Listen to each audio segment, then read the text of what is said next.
అదేవిధంగా మండలాల్లో వారి పంట పొలాల్లో చేను గట్ల మీద ఉత్సాహవంతంగా ఆనందంగా గుండె నిండా భరోసాతోటి రేవంత్ అన్న గారు ఇచ్చినటువంటి భరోసాని గుండె నిండా నింపుకొని వ్యవసాయ పనుల్లో నిమగ్నమైనటువంటి తెలంగాణ రైతు సోదరీమణులందరికీ రాష్ట్ర ప్రభుత్వ పక్షాన వారందరికీ శుభాకాంక్షలు, ధన్యవాదాలు.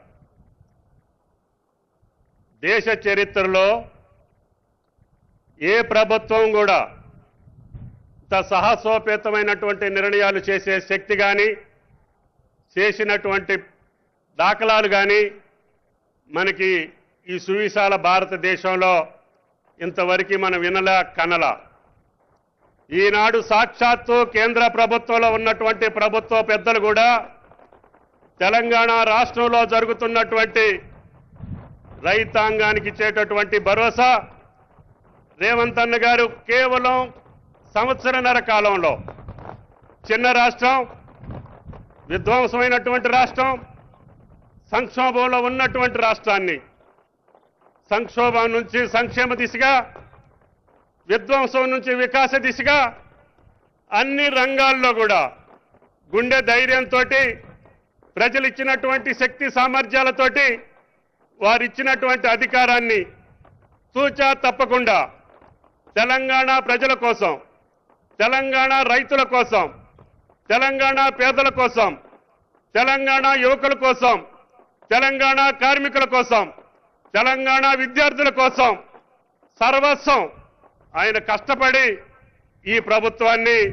ముందుకు తీసుకుపోవటంలో ఈనాడు అన్ని రాష్ట్రాల ప్రజలు, ప్రభుత్వ అధినేతలు కూడా మన పథకాలను చూసి ఇన్ని పథకాలు ఆ రాష్ట్రం ఏ రకంగా అమలు చేయగలుగుతుందో పరిశీలించండి అని చెప్పి పంపించే స్థితికి ఈనాడు భారతదేశంలో ఉన్నటువంటి మిగతా రాష్ట్ర ప్రభుత్వాలు తెలంగాణ వైపు చూస్తున్నాయి.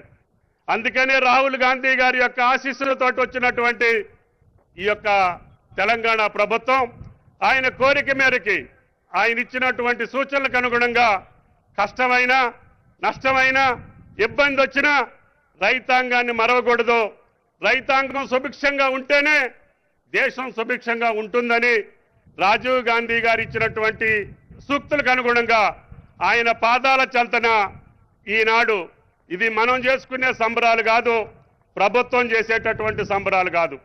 పొలాల్లో, గట్ల మీద, చేలల్లో రైతులు చేస్తూ ఉంటే ఆ రైతు సంబరాల్లో భాగం పంచుకునేటట్టుగా అంట ఈ ప్రభుత్వ అధినేత రేవంత్ గారి ఆధ్వర్యంలో మేమందరం మీ ముందు నుంచున్నామని చెప్పి మీకు ఈ సందర్భంగా మనం చేస్తున్నాం. అందుకని ఈనాడు కొంతమంది కన్ను కొడుతూ ఉంది, కొంతమంది కడుపుప్పు పోతా ఉంది, కొంతమంది కళ్ళల్లో నుప్పులు పోసుకుంటున్నారు. ఎందుకో తెలియదు.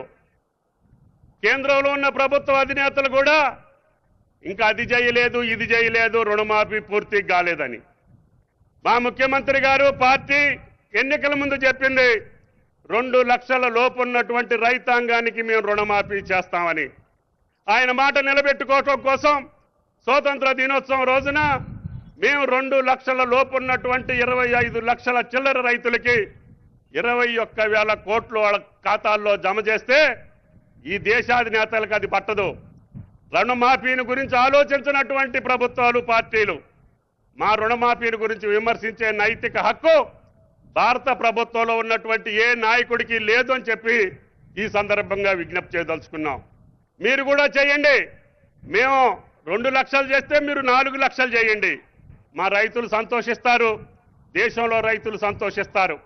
ఆనాడు మన్మోహన్ సింగ్ గారున్న నాయకత్వంలో అయింది తప్ప మళ్ళీ రుణమాఫీని చేసినటువంటి ప్రభుత్వం రేవంత్ రెడ్డి గారి ప్రభుత్వం తప్ప ఇంకొకటి కాదు అని చెప్పి మీకు ఈ సందర్భంగా మనం చేస్తున్నాం. అదేవిధంగా మేము కూడా మళ్ళీ ఈ యొక్క రైతు భరోసాని ఇవ్వాలని చెప్పి ఆనాడు గత ప్రభుత్వాలు ఎన్నికల పేరు చెప్పో, ఎన్నికల కోడ్ చెప్పో నాట్లప్పుడు కాకుండా కోతలయ్యేదాకా కూడా ఇవ్వనటువంటి పెద్దలు ఈనాడు మా రైతు భరోసాను విమర్శిస్తున్నారు. వాళ్ళు గతంలో చూసుకుంటే 18లో మొదలుపెట్టినటువంటి రైతు బంధు ఏనాడు కూడా 4 నెలలు 5 నెలలకి తక్కువ ఎప్పుడూ వేయలేదు. కానీ మన ముఖ్యమంత్రి, ప్రజా ముఖ్యమంత్రి రేవంత్ రెడ్డి గారు అన్న కష్టాలున్నా మనం పంట కాలానికి వేయాలి. రైతు విత్తనం పెట్టుకునే రోజుకి ఆయన జేబులో డబ్బులు ఉండాలి. నాటేసే ముందే నువ్వు డబ్బులు ఇవ్వాలని చెప్పి భట్టి గారి మీద ఒత్తిడి తీసుకొచ్చి ప్రభుత్వంలో ఉన్నటువంటి మంత్రుల యొక్క సహాయ సహకారాలతోటి ఈనాడు ఒకే ఒక్క వారంలో ఏ చరిత్రలో లేదు, గత 3 నెలలు 4 నెలలు వేసినటువంటి రైతు భరోసా ఆ రోజు విశ్వవిద్యాలయం నుంచి మేము ప్రకటించాం.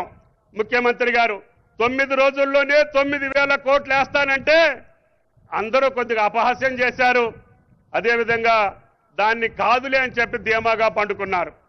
కానీ ఈరోజు సాయంత్రం లెగిసి అరే ఇది ఎట్లా సాధ్యపడింది, రేవంత్ రెడ్డి గారు చేసేటటువంటి ఈ కార్యక్రమం నిజంగా జరిగిందా అని వాళ్ళు లెగిసి మేలుకొని తేల్చుకునే లోపులోనే 9,000 కోట్లు ఈరోజు రైతుల ఖాతాల్లో సుమారు 70 లక్షల మంది రైతుల జేబుల్లో ఇందాక సుల్తానియా గారు స్విచ్ ఆన్ చేసి ఇక్కడికి వచ్చారు అని చెప్పి కూడా మీకు ఈ సందర్భంగా మనం చేస్తున్నాం. అందుకని ఈ ప్రజా ప్రభుత్వం కష్టాలున్నా ఇబ్బందులున్నా మాట తప్పని ప్రభుత్వంగా నిలవాలని మాకు ఇంకా అనేక కార్యక్రమాలు పథకాలు ఉన్నాయి. భట్టి గారు ప్రకటించేటటువంటి పథకాలు ఇంకా చాలా ఉన్నాయి. మేము పాత ప్రభుత్వంలో చేసినటువంటి ఏ ఒక్క పథకాన్ని కూడా రద్దు చేయలే. పేదలకి కావలసినటువంటి అన్ని పథకాలని కొనసాగిస్తూనే మేము ప్రకటించినటువంటి పథకాలను కూడా ఈనాడు కొనసాగించేటటువంటి శక్తి ఈనాడు ఆ భగవంతుడు ఈ ప్రభుత్వానికి రేవంత్ రెడ్డి గారికి ఇచ్చారని చెప్పి మీకు ఈ సందర్భంగా మనం చేస్తున్నాం. అది మీరు తెలంగాణ రైతాంగం ఇచ్చినటువంటి శక్తి, మీరిచ్చినటువంటి బలం. అందుకనే గ్రామీణ తెలంగాణ మా గుండెల్లో ఉంటుంది. ఎన్ని కష్టాలు వచ్చినా సరే రైతాంగాన్ని మర్చిపోయే ప్రసక్తి రాదు అని చెప్పి కూడా మీకు ఈ సందర్భంగా మనం చేస్తున్నాం. ఒకే ఒక సంవత్సర పంట కాలంలో 1,00,000 కోట్లు వివిధ రూపాల్లో రైతాంగాన్ని ఖర్చు పెట్టినటువంటి ఏకైక ప్రభుత్వం రేవంత్ రెడ్డి గారి ప్రభుత్వం.